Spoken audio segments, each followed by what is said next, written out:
정유라 씨가 조국 전 장관 등 여권 인사 4명을 명예훼손 및 모욕죄 혐의로 경찰에 고소했습니다.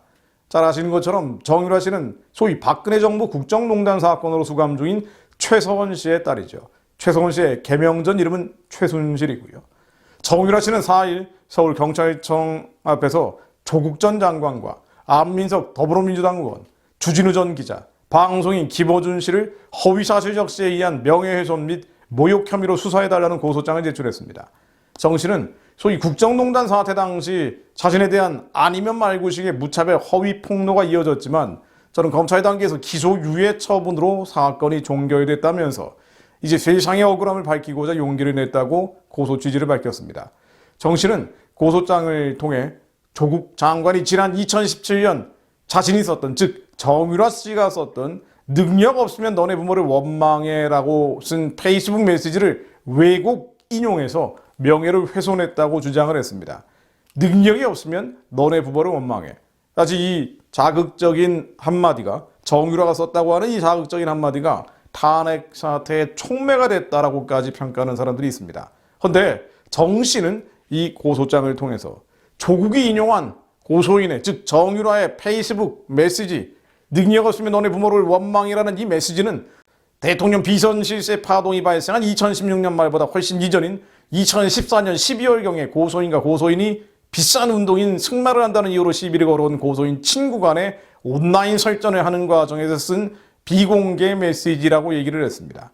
한마디로 탄핵 사태의 촉매라고까지 평가되는 정유라 씨의 능력 없으면 너네 부모를 원망해라는 페이스북 메시지는 탄핵과 아무 상관없이 그보다 2년 전 10대 소녀가 자신의 친구와 설전을 벌이면서 썼던 이야기인데, 이것이 탄핵 때 왜곡 인용해서 탄핵을 불붙였다는 정유라 씨의 항변입니다. 정 씨는 또 고소장을 통해서 이 메시지는 대통령 비선 실세 파동 내지 이화여자대학교 입학과 관련한 고소인에 대한 비난 여론과는 완전히 무관한 것이었다라고 했습니다.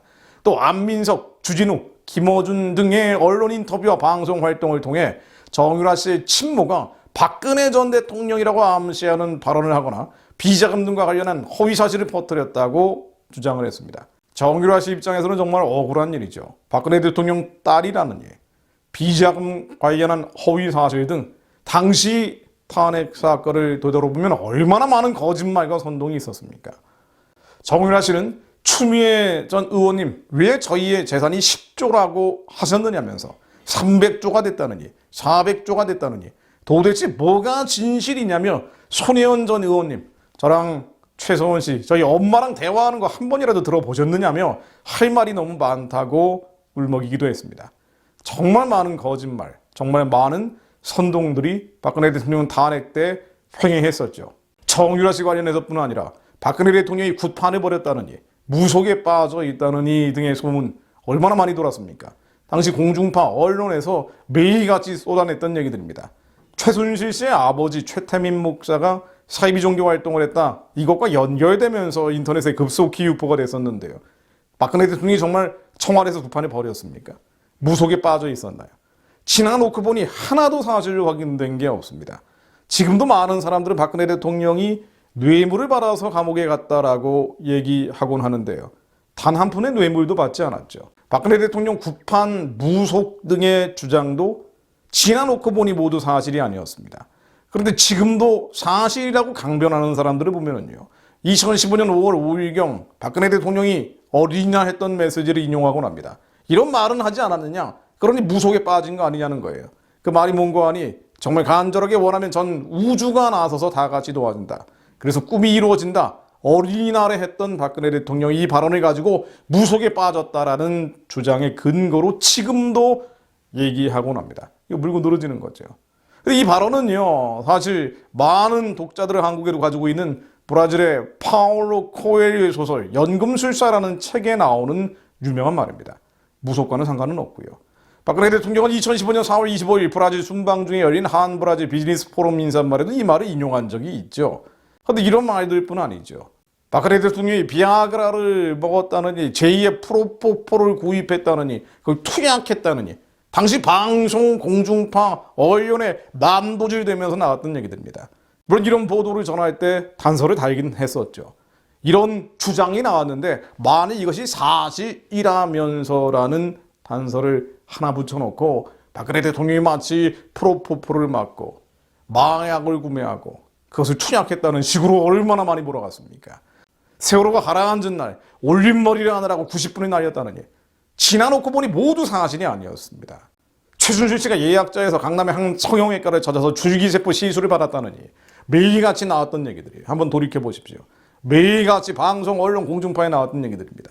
박근혜 대통령 집무실은 청와대 본관이 아니라 개인 공간인 관저에 머무는 시간이 압도적으로 많았다. 또 관저에서 TV를 보고 혼자 식사하는 경우가 많았다. 당시 언론, 방송, 미디어에 계속 나왔던 얘기들.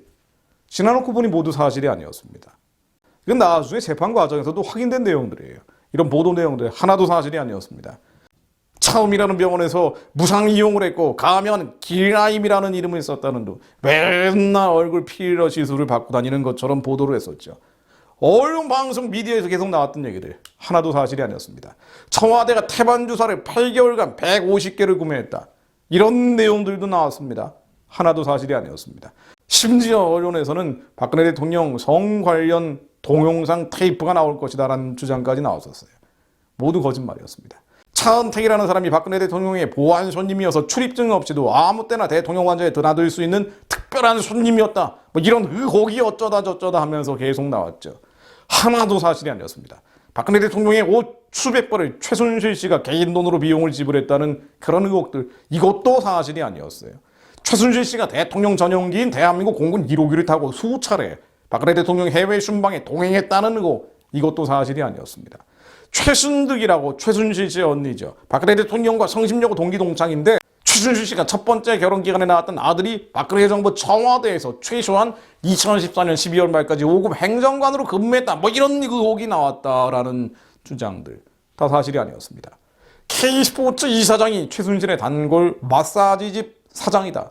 이것도 사실이 아니었습니다. 청와대에서 사용하던 마약류 투약 의혹 어쩌고 저쩌고 언론, 방송, 미디어에서 얼마나 많이 나왔습니까? 사실이 아니었습니다. 자, 딱 하나만 인용해보자면요.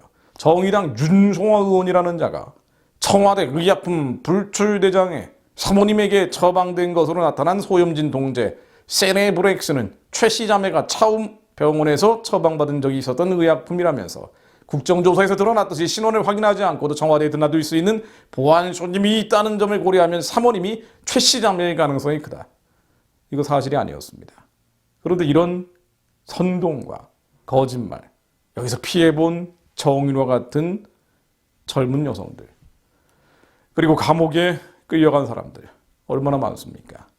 돌이켜보면 이 국정농단 사건이라는 거 직권남용이죠. 자신의 권한 밖에 행위를 했다는 것입니다. 그런데 이런 엄격한 기준으로 이명박 박근혜 정부 관계자들이 감옥에 부지기수로 끌려갔었는데요. 이런 엄격한 기준으로 문재인 정권 관련자들을 처벌한다면 아마 수천 명이 감옥에 가야 될 겁니다. 그런데 검수완박이라는 것을 가지고 검찰 수사권을 완전히 박탈해버려서 문재인 또 그의 뒤를 잇는 이재명 세력은 전혀 법에 처벌받지 않을 수 있도록 방탄막을 만들어놨습니다.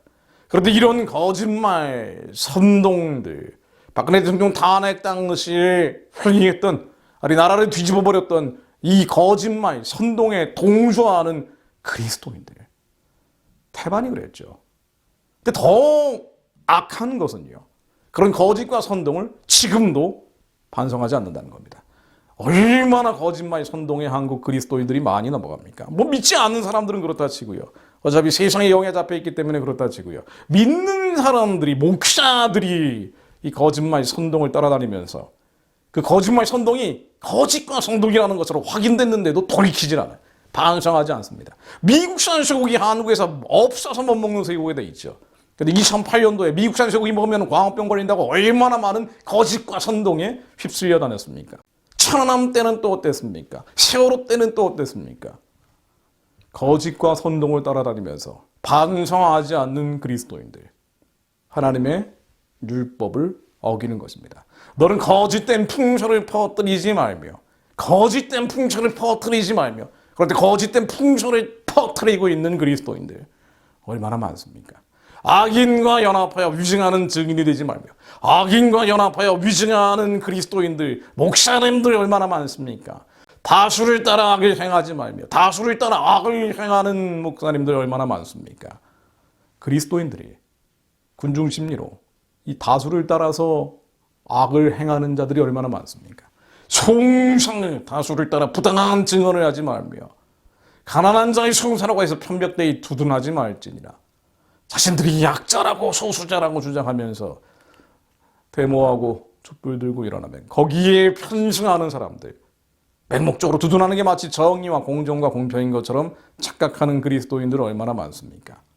하나님의 말씀을 어기는 것은 죄입니다.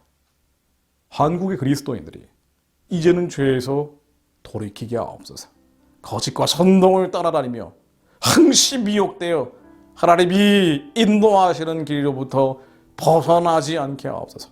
북한의 구원과 해방을 넘어 땅끝까지 선교의 일을 열어내야 될 사명이 있는데도 불구하고 2,500만 백성들을 해방하고 구원해야 될 사명을 가진 한국교회가 거짓과 선동에 휩쓸려서 거짓된 풍설을 퍼뜨리고 악인과 연합하여 위증하는 증인이 되며 다수를 따라 악을 행하며 송상의 다수를 따라 부당한 증언을 하지 않게 하시고 가난한 자의 송산하고 편벽되이 두둔하지 않게 하시며 미혹되지 않고 주님께서 이 민족교회에게 원하시는 길을 따라가는 자들, 주님의 선한 길을 감당하는 자들이 되게 하옵소서. 우리 안에 거짓과 속임수를 따라가는 이 안목의 정욕들 예수 십자가에 못 박게 하시고 탐심과 정욕으로 미혹되는 겁니다. 탐심과 정욕, 이 땅의 탐심과 정욕, 욕구와 욕망과 욕정이 채워지지 않기 때문에 시기, 질투, 원망이 생기고 그것으로 인해 가진 자들, 있는 자들, 배운 자들 끌어내리겠다 르상침야명의 마음을 가지고 혁명하겠다고 같이 달려드는 거 아닙니까? 촛불 시위가 경건한 자리인가요? 거룩한 자리입니까? 예배의 장소입니까? 우리 자녀들을, 우리의 다음 세대, 미래 세대를 어떻게 가르쳤길래 이런 선동 거짓만 나오면 하나같이 촛불 들고 나와서 나라 망치는데 하나님의 부르심을 회방하고 방해하는데 시간을 탕진해버리고 하나님, 저희가 죄와 싸우며 피 흘리기까지 대항하는 자들이 되게 하옵소서. 육신의 정욕과 안목의 정욕과 이생의 자랑들, 우리 안에 생각과 마음의 하나님의 거룩하고 경건한 뜻을 방해하는 우리의 죄와 싸워 이기는 자들이 되게 하시고 주님의 기이한 행적을 전하는 자들, 여호와의 영예와 그의 능력과 그가 행하신 기이한 사적을 후대에 전하는 자들, 북한 땅에 전하는 자들, 땅끝까지 전하는 자들이 우리의 자녀들이 되게 하옵소서. 거짓과 선동에 따라다니지 않으며 하나님의 부르심과 택하심을 이루는 자들, 아버지의 뜻을 하늘에서처럼 이 땅 가운데 이루는 자들로 저희를 사용해 주옵소서. 예수 그리스도 이름으로 기도드립니다.